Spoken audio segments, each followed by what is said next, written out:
Lucky Singh साइकिलो style के करीब बैठा सोच रहा था। उस वक्त ना तो उसे हिंदुस्तान की इक्तिसादी बदहाली का ख्याल था और ना खाकरोबों की हड़ताल के मुतालिक तशवीश थी। आज शाम को घर पकाने के लिए क्या ले जाए, बस इसी बात ने उसे परेशान कर रखा था। घर में सहन का 3/4 हिस्सा छोड़कर बाकी में बसंतों ने पाम और पाराकर, उसके अलावा पुदीना और बैंगन के पौधे लगा रखे थे। लेकिन अभी तो बैंगन के पौधों ने नीले नीले पिगमेंट्स ओदे फूल ही निकाले थे। अभी तो उनमें पिगमेंट्स की नशोनुमा भी अच्छी तरह से नहीं हुई थी। ऐसे में बैंगनों का ख्याल करना तो महज एक अहमकाना बात थी। लकी सिंह शुरू ही से पौधों की काश्त के खिलाफ था। हालांकि बसंतो घर में हरियावल को बहुत पसंद करती थी। सब्जी आंखों को तरावत देती है, ये तो ठीक है, लेकिन लकी सिंह निहायत बेसब्र इंसान था। वो चाहता था कि आज ही बीज बो दिया जाए और आज ही फल लग जाए। हिंदुस्तान की आजादी के मुतालिक भी उसका कुछ ऐसा ही ख्याल था। पौधों को रोजमर्रा पानी देना, उनकी निगहदाश्त और फिर उन्हें निहायत सुस्त रफ्तार से बढ़ते देखना उसकी ताबो तवान से बाहर था। इसलिए तो उसने बसंतु को साफ कह दिया था कि पौधे उगाने के बाद मैं वल्गा चला जाऊंगा, वहां 2-4 माह रहूंगा ताकि मेरी वापसी पर बैंगन फल रहे हों और यही महसूस हो जैसे मैंने कल ही उन्हें बोया है और आज फल भी लिए हैं। लकी सिंह ने उठकर चारों तरफ देखा। सब कामरेड जा चुके थे, लेकिन उसके कानों में उनकी परशोर बहस की गूंज बाकी थी। फिर उसे ख्याल आया, खाकरोबों की हड़ताल किस कदर मुकम्मल हुई है।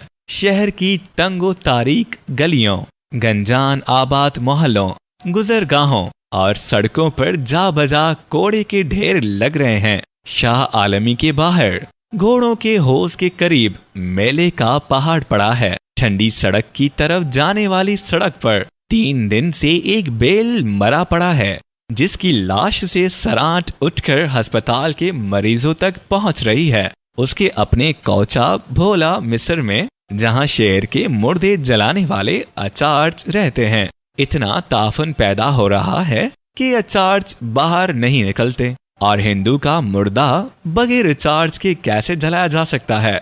यकीनन बहुत से मुर्दे गली मोहल्लों में बड़े बदबू फैला रहे होंगे। ठंडी सड़क के करीब मरे हुए बेल की तरह खिड़की में एक तेज बदबू आने से लकी सिंह उठा और उसने तमाम दरवाजे बंद कर लिए। दाईं तरफ घूमने से उसकी निगाहें साइकिलो स्टाइल के ऊपर एक खूंटी पर जा पड़ी। उस खूंटी पर कामरेड बख्शी की हैट टंगी रह गई थी, जिसके एक तरफ सुर्ख परों का एक खूबसूरत पलोम लगा हुआ था। आखिर बख्शी ने सरकारी मुलाजिमत कर ली थी, इसलिए सब कामरेड मिलकर बरोनंग की नज़म, वो चंद चांदी की टिकलियों के औज हमें छोड़ गया, गाते रहे थे। बख्शी रुजत पसंद हो गया था। सब ने कामरेड से मोहब्बत की थी और राहबरी के लिए उसकी तरफ देखा था। उसके गीत गाए थे, उसके अफसानों की तारीफ की थी। और अब लेकिन 100 रुपये माहाना पा लेने पर भी उसका चेहरा इस कदर उतरा हुआ था। वो बार बार घबरा कर अपनी पतलून की करीज ठीक करता था और बेतहाशा आंखें झपकता था।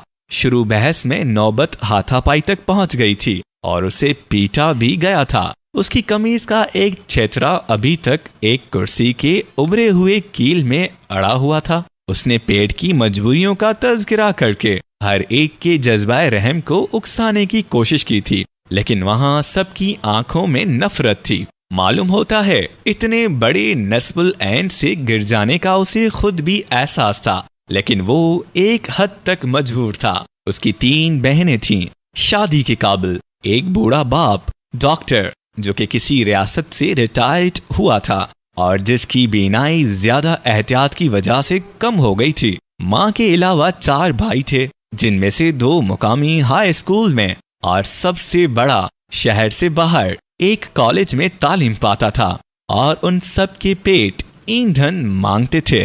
बख्शी ने हर एक के एतराज का फर्दा जवाब देने की कोशिश की, लेकिन किसी ने उसकी एक न सुनी और पीटे जाने के फौरन बाद ही वो कमरे से बाहर भाग गया। और इस सरासमगी में अपनी हैट भी वहीं छोड़ गया। लखी सिंह ने कहा, काश बख्शी का कोट टंगा रह जाता तो आज की रोटी से तो निजात हासिल हो जाती। फिर उसे बसंतू का ख्याल आया और वो सोचने लगा, बसंतू सही मानों में कामरेड है। इतनी खस्ता हालत होने के बावजूद उसने आज तक मुझे ये यकीन ना होने दिया कि मैं तुमसे कलाश आदमी का साथ नहीं दे सकती। मजबूरी के दिनों में वो मेले कुचले छीछरे वलगा से आई हुई गंदम का छान, एक गुमनाम सा पर्चा जिसका लखी सिंह एडिटर रहा था, उसकी रद्दी बेचकर कई कई दिन गुजार दिया करती थी। वो नाम नेहात इज्जत के ख्याल से कभी नहीं डरी थी और अपने सोशलिस्ट ख्वाबंद पर बार साबित ना होने के लिए उसने पड़ोस के लोगों की कमीज़ें सीनी शुरू कर दी थी। एक दफा उसने कोड़ियों के मॉल मोहल्ले के तमाम लोगों से फटी हुई जुराबें खरीद ली, उनके तार निकाले और उन्हें पापड़ मंडी के एक जुराबों के कारखाने में बेच दिया। बसंतू बड़ी वसीला साज औरत थी और लखी सिंह मुतमैन था। लखी सिंह उठा और एक अंगड़ाई ली। वो कुछ थक सा गया था। उसके बाद वो हंसने लगा। हंसने के सिवा चारा भी तो ना था और वो हंसी ना रद्द अमल की हंसी थी और ना कोई दर्द था जो हद से गुजर कर दवा हो गया था। वो एक बेमायना खोखली हंसी थी जो कि आना फाना जेब में पैसे खत्म हो जाने से पैदा होती है और ख्याल आता है, भाई खूब रही, चलो बड़े देश भगत बनते थे। लेकिन एक कामरेड की जिंदगी में ऐसे वाकयात रोनुमा होते ही रहते हैं। वो रूस का मिखाइलोज, और आखिर रोने से बनता ही क्या है, ये भी तो एक वजह है कि हंसा जाए। और लखी सिंह आहिस्ता आहिस्ता बैठक पर से उतरा और प्रेम महल से निकलकर सर्कुलर रोड की तरफ चल दिया। बाजार में कुत्ते दही बड़े के खाली पत्ते चाट रहे थे। एक छोटी सी लड़की का दूध से भरा हुआ आबखोरा बाजार में गिरकर टुकड़े टुकड़े हो गया था और सुरमई स्याह सड़क पर बिखरा हुआ दूध इतना भयानक दिखाई देता था जैसे कहत के दिनों में गवर्नर के फ्लावर शो का कोई बड़ा सा किराई सेंटियम सरे बाजार रख दिया जाए। लड़की हवास बाख्ता होकर आबखोरे के टुकड़े इकट्ठे करने लगी, गोया उन्हीं टुकड़ों को समेट कर घर ले जाएगी। आसमान पर कॉटन मिल के धुएं की एक लंबी सी लकीर चैम्बरलेन रोड तक चली आई थी। अगरचा गर्मी का मौसम शुरू हो चुका था, ताहम फिजा में खनकी बाकी थी और धुएं के टुकड़े आसमान की सफेदी माइल नीलाहट के खिलाफ धब्बों की सूरत में 400 बिखरे हुए थे। अचानक एक तेज सी बदबू ने लखी सिंह को नाक पर रुमाल रखने के लिए मजबूर कर दिया और वो सोचने लगा, कमेटी की तरफ से इस मेले की नकाज का खातिर ख्वाब बंदोबस्त नहीं। लोगों के घर गलासत से भरे पड़े हैं, लेकिन फिर भी लोग बराबर एक पेट की जरूरत से ज्यादा खाए जाते हैं। अब तक लखी सिंह सब्जी मंडी के करीब पहुंच चुका था। मंडी के दरवाजे से कुछ छकड़े ची ची ची ची रे रे करते हुए बाहर निकल रहे थे। उनके बैल गर्दन के करीब से जख्मी थे। उसके बावजूद ना तो जूत को परे खिसकाया गया था और ना ही लकड़ी के सख्त लट्ठे और उस पर ज़ेबाइश के लिए लगाए हुए पीतल के कीलों के गिर्द कोई चीथरा लिपटा गया था। गाड़ीबान बैलों से गुजरकर उनके मालिकों और रखने वालों को गालियां दे रहे थे। ग्वाल मंडी चौक को अकालियों के एक लंबे चौड़े जलूस ने रोक रखा था। ये लोग सरगोदा में मोर्चा लगाने की बाबत सोच रहे थे। लखी सिंह ने इत्तेफाक से अपना हाथ एक छकरे के पीछे रखा तो उसके हाथ में एक आलू आ गया। ये वही छकरे थे जो कि हर रोज सुबह सांदा शम्सदीन की तरफ से आलूओं की बोरियां लेकर सब्जी मंडी को आते और अपनी दास्त में तमाम आलू उंडेल कर अपने घर लौट जाते। फिर भी धरे के करीब या किसी गांठ और ऊंच नीच में कोई ना कोई आलू अटका रह जाता। लखी सिंह ने तमाम छकरों के पीछे से टटोल टटोल कर सेर भर के करीब आलू इकट्ठे कर लिए और उसकी आंखों में पानी भर आया। वो आंसू ना तो गम के थे और ना मुसरत के, बल्कि यूं ही खला में एक जज्बाए तशक्कुर व इत्मीनान का इजहार। या वो आंसू ऐसे थे जो खाली जेब के आना फाना भर जाने से पैदा होते हैं। लखी सिंह ने घर पहुंचकर तमाम आलू बसंतू के सामने बिखेर दिए। आज बसंतू शाम ही से लखी सिंह की राह तक रही थी। आज इस वसीला सास औरत को भी कामरेड के आने से पहले पहले कोई चीज पकाने की तरकीब नहीं सूझी थी। अचानक अंदर से लखी सिंह का बड़ा लड़का करनेल नमूदार हुआ और रसोई में बिखरे हुए आलूओं को हवा में उछालने लगा। लखी सिंह ने जोर से एक चपेट उसके मुंह पर लगा दी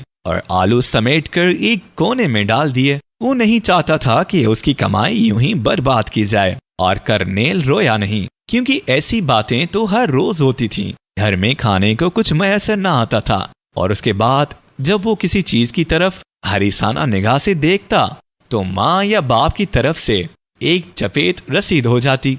अगरचे कल की चपेट से उस रोज की चपेट ज्यादा सख्त थी, ताहम उससे करनेल को एक और शरारत का मौका आसानी से मुयसर हो गया। उसने शीशे के सामने से बाम उठाई और निस्फ से ज्यादा अपने माथे पर मल ली।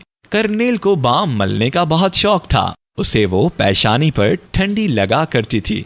वो बाम लखी सिंह ने बसंतू के लिए खरीदी थी, क्योंकि वो लिकोरिया की मरीजा थी और उसे हमेशा सर दर्द रहता था। लखी सिंह ने बाम को जाया होते देखकर दूसरी गाल पर भी तमाचा मारने की कोशिश की, लेकिन वो सोचने लगा कि बाम तो पहले ही निस्फ से ज्यादा खत्म हो चुकी है। उस वक्त लखी सिंह को भूख लग रही थी और वो बसंतू से लड़ना चाहता था। उसने बात बाल बच्चों की तरबियत से शुरू की और कहने लगा, बच्चे तो अंग्रेज औरतों को पालने आते हैं, हिंदुस्तानी औरतों को माँ बनने का कोई हक नहीं। अगरचा बसंतू इस तौर पर अंग्रेजों की तारीफ नहीं सुन सकती थी और अमूमन बात यहाँ खत्म होती थी। उन लोगों के पास बच्चों को खिलाने के लिए आया होती हैं, रोटियां पकाने के लिए खानसा में। और लखी सिंह ऐसी बातें सुनकर चुप हो जाया करता था। सोशलिस्टों के हलके में वो घंटों बहस कर सकता था, लेकिन इस जगह वो 5 मिनट से ज्यादा नहीं बोल सकता था। हकीकत इतनी तल्ख होती थी कि उसे अपने चेहरे का अक्स दिखाई देने लगता था। लेकिन आज इस बात पर भी बसंतू खामोश रही। अचानक दरवाजे की तरफ से सख्त सरांड आई और लखी सिंह गरज कर बोला, तुमसे ये भी ना हो सका कि दरवाजा बंद कर लेती? बस नवाबजादी ही बनना चाहती हो तुम। बसंतू ने उठकर चुपके से दरवाजा बंद कर दिया। लखी सिंह अपनी दाढ़ी के बिखरे हुए बालों को सुई लगाकर सहन में टहलने लगा। भूख की वजह से उसे डकार आ रहे थे और पेट में नाफ से ऊपर एक अजीब तरह की आवाज पैदा हो रही थी, जैसे सैलाब में दरिया के किनारे एक परशोर आवाज के साथ पानी में गिरते हैं। उसे भी कुछ ऐसा ही महसूस हो रहा था, जैसे उसके पेट की दीवारों से कोई चीज अंदर मैदे में गिर रही है। यकायक लखी सिंह को कुछ सूझ गया। पौधों को अपने सामने पाकर बोला, भला इन बैंगन के पौधों का फायदा ही क्या? फायदा क्यों नहीं? बसंतू ने आलूओं की देगची में डालते और हाथ छांटते हुए कहा। लेकिन लखी सिंह अपने मखसूस दवाबिया अंदाज से गरजा, मेरा तो जी चाहता है कि इन्हें अभी इसी वक्त उखाड़ कर फेंक दूं। 2 महीने से ऊपर होने को आए हैं और इनमें फल का नामो निशान तक नहीं। लखी सिंह और बसंतू में इस बात पर बहुत झगड़ा हुआ करता था। करती हुई बसंतू बोली, तभी तो तुम्हें बच्चों से नफरत है। बच्चों से मुझे काहे को नफरत होगी? 18 साल की उम्र तक उनकी खिदमत का तुम में सब्र कहाँ है? अभी से कह रहे हो कि लखमीर को गाना सिखाना चाहता हूँ ताकि वो बचपन ही में कमाने लगे और इसी उम्र से हम उसकी कमाई खाने लगे। लखी सिंह खामोश रहा और मूंगी तूरी की बेल के गिरे हुए सिरे को कील पर टांगने लगा।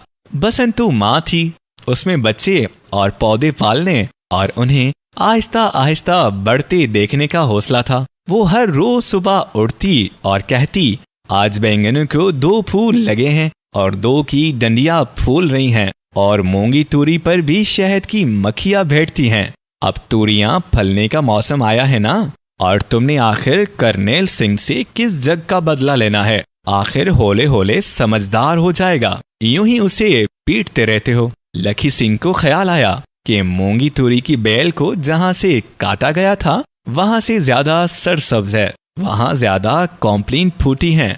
वो फौरन बोल उठा, ये पौधे काटने छाटने से ज्यादा नशनुमा पाते हैं, तभी तो मैं करनेल को मारता हूँ। जिस दिन लखी सिंह और बसंतू का झगड़ा होता उस दिन बसंतू वही ढीला ढीला गुलाबी ब्लाउज पहनती जिससे लखी सिंह को सख्त नफरत थी, और वो दोपहर तक सर के बालों को सीधा ना करती। अपने कपड़ों और अपनी शक्ल से वो यूं सुस्त और जर्द दिखाई देती जैसे वो हाइजा है। कभी कभी वो अपनी कमर पर हाथ रखकर आहिस्ता आहिस्ता कराहती और लखी सिंह आहिस्ता आहिस्ता कराहने से बहुत घबराता था। जोर से रोने का उस पर कभी असर नहीं हुआ था। उसका ख्याल था कि हल्की हल्की चीजें, मसलन हल्की खांसी, हल्का हल्का बुखार, हल्का हल्का हंसना हमेशा खतरनाक होता है। उस वक्त बसंतू उसे मजीद तंग करने के लिए खाट पर ऊंधी पड़ जाती और पाइंटी में पांव अड़ाकर यूं ही जोर लगाने लगती,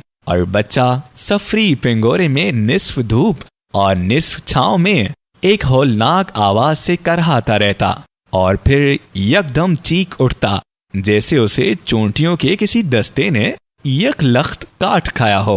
हंडिया में से हल्का हल्का धुआं उठ रहा था। आलू उबल चुके थे।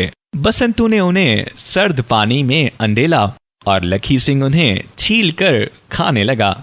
उन आलूओं के सिवा घर में कुछ भी नहीं था और लखी सिंह ये भूल जाना चाहता था कि इन सेर आलूओं में बसंतू, करनेल, लखमीर और बच्चे का भी हिस्सा है।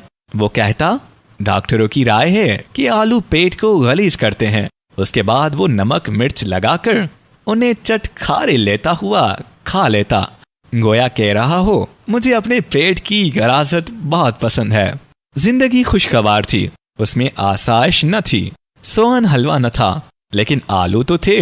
और लखी सिंह हर रोज शाम को चैम्बरलेन रोड पर से होता हुआ सब्जी मंडी के करीब जा खड़ा होता और सांदा शम्सदीन को लौटने वाले छकड़ों पर से तमाम आलू समेट लिया करता। 18 तारीख को उसे हिंदुस्तान टाइम्स से गदागरों के मसाइल के मजमून के पैसों की तवक्का थी और आज 12 तारीख थी। पेट की आग के लिए आलू काफी थे। अचानक कमेटी की तरफ से बैलगाड़ियों के लिए न्यूमेटिक टायरों का बिल पास हो गया। ये सब कुछ गरीब गाड़ीबानों की इस्तात से बाहर था। वो 100 रुपए के टायर कैसे मुहैया कर सकते थे। कामरेड्स की एक इजलास ने गाड़ीबानों की हड़ताल करवाने का फैसला कर लिया और लखी सिंह ने भी हड़ताल को कामयाब देखने में सरगर्मी से काम करना शुरू कर दिया। हड़ताल के पहले ही रोज जिंदगी आलूओं से खाली हो गई थी, यकसर खाली। ट्यूशन की तलाश में सारा दिन घर से बाहर घूमते रहने के बाद लखी सिंह बसंतू की वसीला साजी पर यकीन करता हुआ एक मुजरिम की तरह घर के अंदर दाखिल हुआ। लेकिन बसंतू रोजमर्रा की तरह आलूओं का इंतजार कर रही थी। अंदर दाखिल होते ही लखी सिंह गौर से बैंगन के पौधों की तरफ देखने लगा, लेकिन अभी तक पौधों के क्लोरोफिल ने भी अच्छी तरह से नोशनुमा नहीं पाई थी। लखी सिंह बसंतू से लड़ना चाहता था ताकि वो आलूओं के मुतालिक पूछे ही नहीं, और लड़ने के बाद दोनों एक दूसरे से लड़कर खामोशी से अपनी अपनी जगह पर पड़ रहे। लखी सिंह चाहता था कि इस लड़ाई के बाद हमेशा की तरह बसंतू अपने मैके चले जाएगी, धमकी दे और वो फौरन रजामंद होकर उसे स्टेशन पर बिला टिकट गाड़ी में सवार करवा दे। लेकिन आज बसंतू ने वो गुलाबी ब्लाउज नहीं पहना हुआ था। आज उसने दिल की सफेद धोती बांध रखी थी जिससे लखी सिंह को इश्क था। उस वक्त लखी सिंह ने बसंतू को गाड़ी बानों की हड़ताल के मुतालिक बताया और आलूओं के ना लाने की वजह बयान की।